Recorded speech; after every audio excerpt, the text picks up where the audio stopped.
The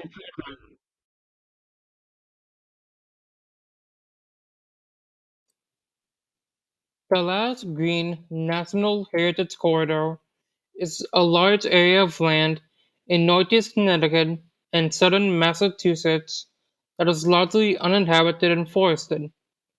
Over 80% of the land is still farmland or forest area.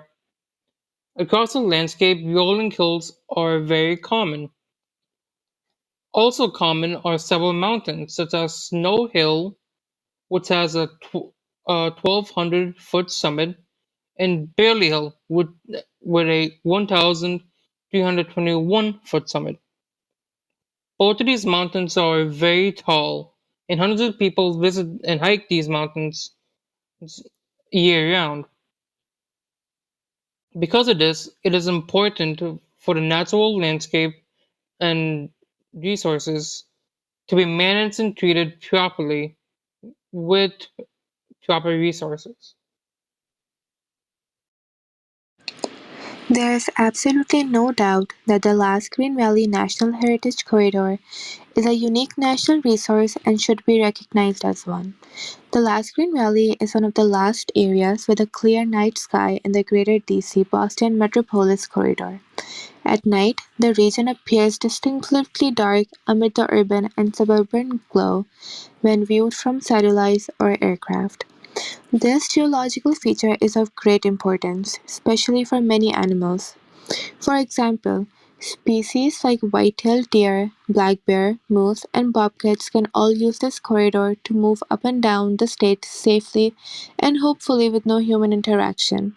To add on to this, moose are otherwise rare in CT and Massachusetts, but even they use this area. By preserving this area, we will be able to help conserve the moose population among many other wildlife species. In order to achieve this, it is important for us to allocate enough funding to preserve this area, which we can do by turning this area into a national park. The last Green Valley corridor has major geological significance. Early settlers came to this area and founded towns like Old Sturbridge Village. This land was very good for farming because of the Quinnipiac and Setauket rivers. This area is also part of the Thames River Basin watershed. The Thames River eventually flows into Long Island Sound, where you can find many species of freshwater fish, including carp, bass, northern pike, and trout. Because of these factors, conservation of the riverway is best for a healthy environment in the region.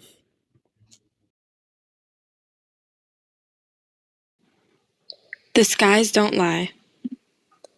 From a high, looking down along the east coast at night, were just a bunch of sparks illuminating the darkness. Except over here, the last Green Valley, a distinct patch of northeastern Connecticut and a bit of Massachusetts that's noticeably still dark, where airline pilots use this patch of darkness as a point of reference, and by day it's profoundly green. It's the last good-sized, unspoiled spot on the East Coast, with more than 1,000 square miles of peace and old-time nostalgia between the Quinnipiac and Setauket rivers, a wide, quiet corridor of pretty villages and dreamy landscapes hidden within one of the most densely populated parts of the country. With Worcester to the north, Hartford to the west, and Providence to the east, this gorgeous chunk of green and its 35 rural towns have been already federally recognized since 1994. But green is more than just a word in this oasis. More than 70% of the last Green Valley remains field, farmland, and forest. According to the National Park Service, a proposed national park is considered nationally significant if it possesses exceptional value in illustrating or interpreting natural or cultural themes, and/or offers superlative opportunities for recreation, public enjoyment, or scientific study, and I believe it does all of